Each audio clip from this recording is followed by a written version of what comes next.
আসসালামু আলাইকুম। আশা করি সবাই অনেক ভালো আছেন। তো আবারও আসলাম নতুন একটি ভিডিও নিয়ে আপনাদের মাঝে।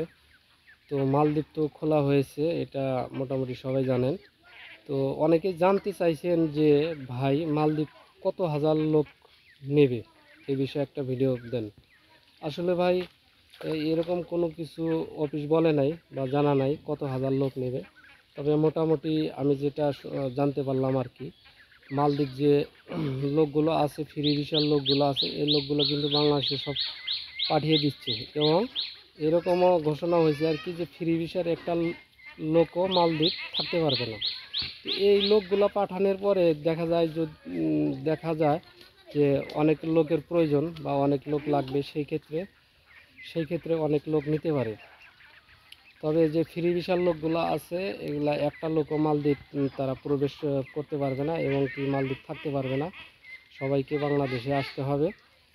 তো পুলিশও ধরতেছে, লোকগুলোও ধরতেছে। তো আপনারা যারা নতুন করে আসতে চাচ্ছেন মালদ্বীপ বা আগে যারা কাগজপত্র জমা দিয়েছেন, তারা দালালের সাথে যোগাযোগ রাখেন বা অফিসে যোগাযোগ রাখেন, দেখেন তারা কি বলে।